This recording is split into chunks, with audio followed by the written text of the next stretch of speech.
saya Tisa, saya okupasi terapis di Rumah Sakit Dr. Rajiman Widya Diningrat Lawang. Boleh saya izin untuk share screen? Hari ini kami dari Rumah Sakit Rajiman Dr. Widya Diningrat Lawang akan sharing tentang pemeriksaan tumbuh kembang anak.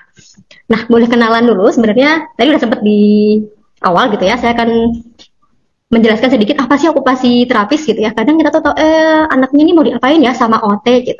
Jadi OT ini adalah sebuah profesi di mana tugas kami itu adalah membuat kehidupan seseorang itu tidak hanya hidup, nah, tapi juga bermakna gitu. Nah, hari ini kita akan membicarakan tentang asesmen tumbuh kembang pada anak-anak. Ayah bunda, saya punya satu quotes yang cukup menarik bagi saya selain sebagai OT juga sebagai orang tua. Quote-nya kurang lebih berbunyi seperti ini. Raising a child is not a race, it's a journey. Gitu. Jadi membesarkan seorang anak itu bukan lomba gitu ya. Jadi bukan siapa yang cepat itu yang menang, siapa yang duluan dapat nilai baik gitu ya. Jadi itu adalah sebuah perjalanan yang harus dinikmati gitu. Bukan siapa yang menang, siapa yang kalah. Nah, dalam perjalanan ini yang namanya perjalanan gitu ya, pasti akan ada banyak gitu, ada banyak momen yang happy-nya, mungkin ada macetnya gitu ya, mungkin juga ada tantangan-tantangan sendiri gitu yang dihadapi oleh ayah dan bunda di rumah. Nah, dalam perjalanan untuk membesarkan anak ini, tantangan-tantangan itu seperti apa sih gitu ya? Nah, ini dia. Pernah nggak sih gitu ya, ayah bunda tuh di rumah atau di lingkungan anaknya menemui hal-hal ini pada anak-anak gitu ya. Misalkan anaknya sering terjatuh gitu ya. Jadi dia nggak apa-apa tuh tiba-tiba lari gitu, tapi kayak keserempet sama kakinya sendiri. Atau mungkin nggak sengaja nabrak benda, entah orang ketika dia berjalan atau berlari gitu. Terus sensitif pada tekstur tertentu gitu. Misalkan dia nggak mau nih mainan slime gitu. Atau ketika diajak untuk bermain outdoor, dia nggak mau nginjek rumput gitu ya. Tidak nyaman dengan tekstur tanah yang basah gitu.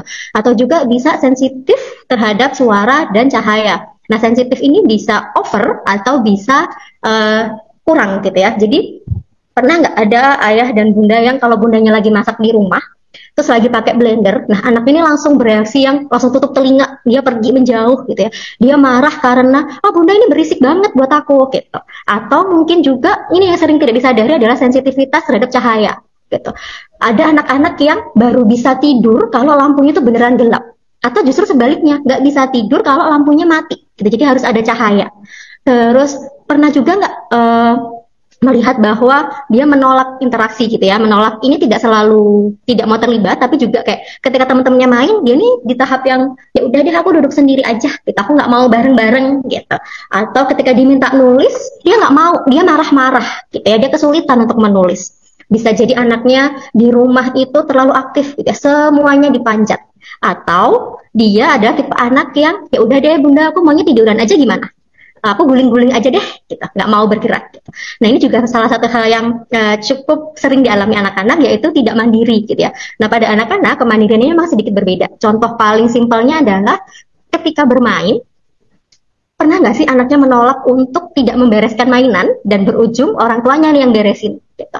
Dan ini terjadinya sering misalkan gitu. Atau kalau makan maunya disuapin, nggak mau tuh pegang makanannya sendiri. Nah gitu-gitu. Itu adalah beberapa contoh sederhana dari tantangan-tantangan yang mungkin ayah dan bunda alami ketika membersamai seorang anak gitu.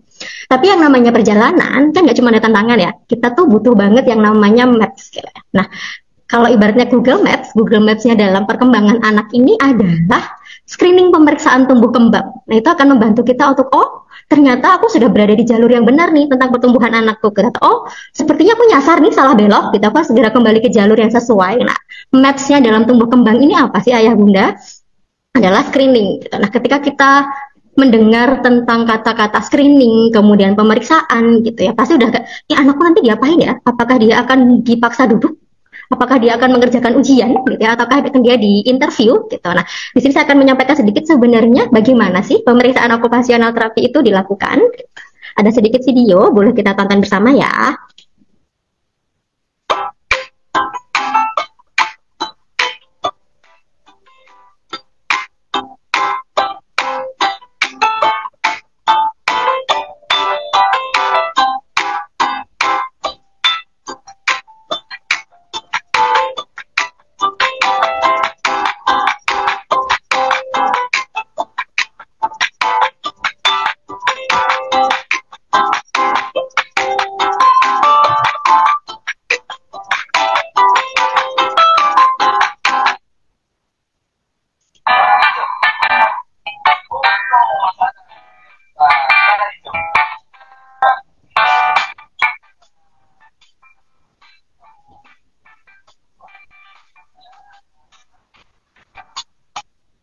Oke, itu tadi adalah pemeriksaan, bagaimana pemeriksaan okupasi terapis dilakukan. Jadi anaknya diajak main-main gitu ya.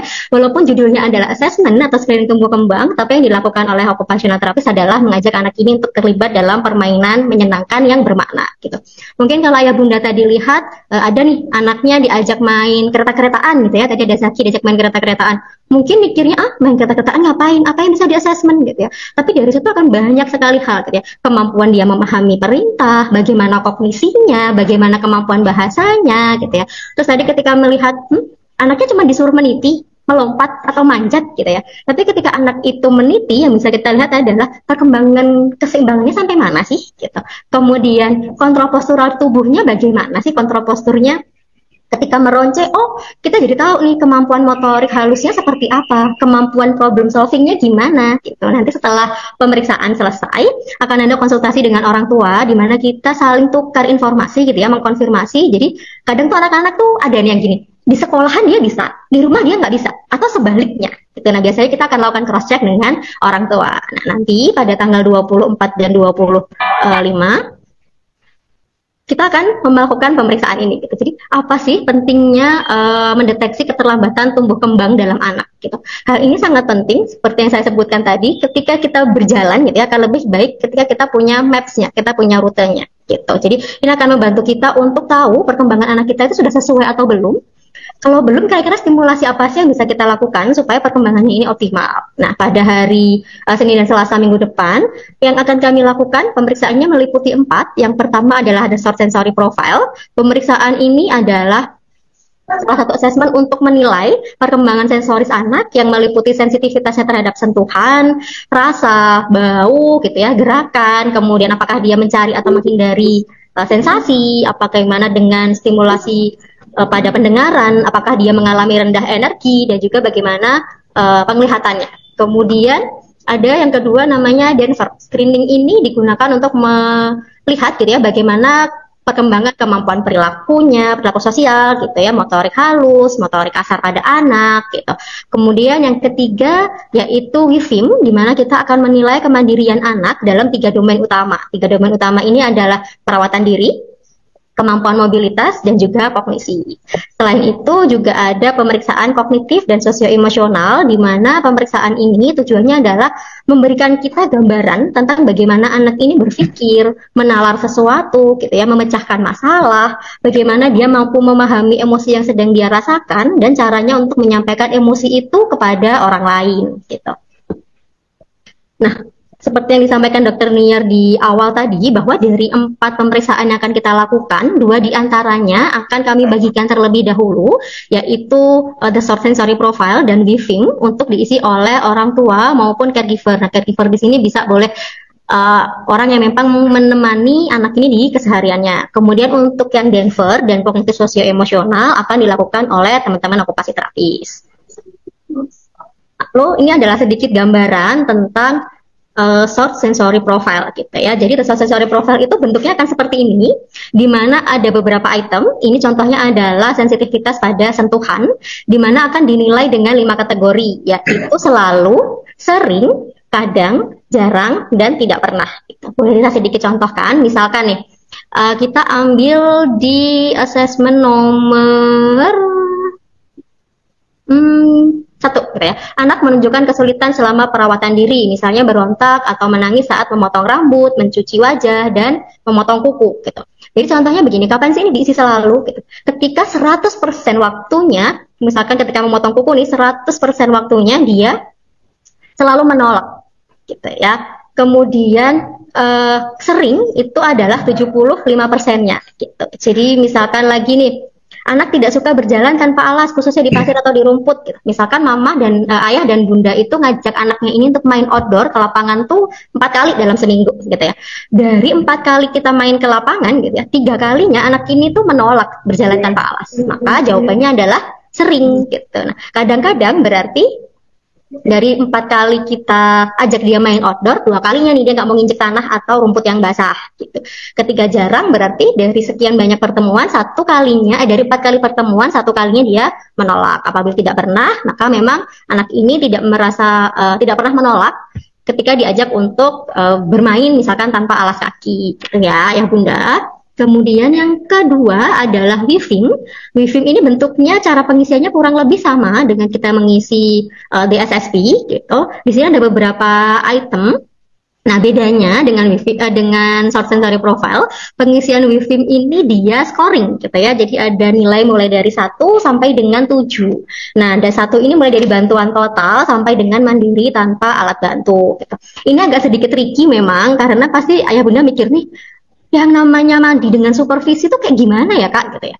Jadi nanti akan Tisa lampirkan satu lagi file gitu ya untuk weaving ini, di mana Tisa sudah jelaskan gitu. Jadi lebih rinci, misalkan gini, mandi mandi dengan bantuan dia supervisi nilainya 5 gitu ya. Berarti kan kalau dimaksud dengan nilai 5 itu dia ketika mandi dia udah bisa mandi sendiri, tapi masih diinget ini, nah itu tuh punggungnya belum disabun gitu ya, kakinya yang kanan belum disiram gitu. Jadi masih ada tambahan verbal cues gitu untuk anaknya. Nanti ini akan lebih detail di form yang sudah bisa siapkan, jadi silahkan dibaca kemudian disesuaikan lalu diberikan scoring gitu. Pemeriksaan yang ketiga ini kita pakai Denver gitu ya. Ini akan dilakukan oleh occupational therapist. Cara melakukannya gitu ya, untuk Denver ini anaknya akan diajak main sama teman-teman OT-nya. Kemudian penilaiannya ada 4 gitu ya, fail atau gagal. Ini apabila anak tidak mampu melakukan uji coba dengan baik. Kemudian menolak gitu ya, R ini menolak, dia tidak mau dilakukan permainan yang kita sudah siapkan gitu. Tapi biasanya kita akan cari another option gitu ya, untuk permainan yang bisa menilai hal yang sama meskipun permainannya berbeda. Kemudian pass ini lewat apabila anak mampu melakukan uji cobanya dengan baik gitu. Nah, yang terakhir adalah no atau no opportunity. Ini biasanya jarang sih bisa kita nilai gitu ya, karena no opportunity ini contohnya gini. Misalkan kita mau observasi tentang motorik kasar, tetapi anaknya barusan jatuh, terkilir, jadi nggak bisa lompat. Dia kesulitan jalan. Nah, maka anak ini pada saat pemeriksaan akan kami nilai dengan kata no, gitu ya. Bahwa anak ini tidak punya kesempatan untuk melakukan uji coba karena ada hambatan, gitu. Kemudian kemampuan sosio-emosional, prosesnya akan sama gitu ya. Jadi ketika bermain, selain kita observasi motorik kasar, motorik halus, perkembangan bahasa spontan dengan Denver, kita juga akan menilai kemampuan sosio-emosional gitu. Biasanya pada anak-anak ini akan diobservasi tentang bagaimana sih cara dia bernalar gitu ya. Ketika misalkan bermain halang rintang terus ada masalah, gimana sih cara mecahin masalahnya gitu. Terus ketika dia mengalami kesulitan, bagaimana cara dia menyampaikan kesulitan yang dia rasakan gitu ya. Emosi apa yang dia tunjukkan pada terapisnya, dan bagaimana cara dia untuk bisa mengkomunikasikan emosi itu dengan baik gitu. Nah, untuk hasil asesmennya gitu ya, nanti akan kami berikan sebuah rapor gitu. Rapornya kurang lebih contohnya akan seperti ini. Ada item yang diobservasi, hasil observasi, kemudian stimulasi, dan contoh permainan. Bisa kasih contoh satu ya. Misalkan item yang diobservasi pada anak usia 2-3 tahun itu adalah memegang benda kecil dengan ibu jari dan jari telunjuk gitu. Jadi seperti ini. Nah, ketika dilakukan observasi, ternyata anak nih megangnya masih begini, atau pakai 5-5-nya. Nah, maka hasil ini akan dituliskan di hasil observasi. Kemudian di stimulasinya akan kami isi dengan, oh dia butuh stimulasi motorik halus berupa pinching gitu. Kemudian contoh permainan yang bisa dilakukan di rumah apa nih? Nah, kita akan juga kasihkan gitu ya apabila memang dia masih butuh stimulasi gitu. Jadi bisa nih contohnya mencabut stik es krim yang tertancap pada styrofoam gitu ya. Kemudian memindahkan pom-pom dengan penjepit gitu. Tetapi apabila dari item observasi hasilnya sudah sesuai gitu ya, misalkan ini contohnya pada mencuci tangan dan menyikat gigi dengan sedikit bantuan, oh oke nih dia bisa gitu ya, berarti kami tidak akan memberikan stimulasi dan contoh permainan karena memang sudah dikuasai oleh anaknya gitu. Nah, dari hasil observasi ini, di akhirnya, di sesi dari raport akhirnya, kami akan memberikan follow up. Follow up ini berupa sebuah narasi gitu ya, apakah perkembangan anak ini sudah sesuai, kemudian apakah dia membutuhkan stimulasi di rumah. Nah, kalau membutuhkan stimulasi di rumah, seperti hasil raportnya tadi, teman-teman OT akan menuliskan gitu ya, kira-kira permainan apa yang bisa dilakukan di rumah gitu. Tetapi apabila perkembangan ini membutuhkan stimulasi tenaga profesional, maka silahkan ayah bunda datang ke kami gitu ya, untuk melakukan stimulasi yang lebih secara profesional dengan baik okupasi terapis, baik dengan terapis bicaranya, atau mungkin dengan teman-teman yang lain gitu. Oke, terima kasih banyak. Sekian dari Tisa.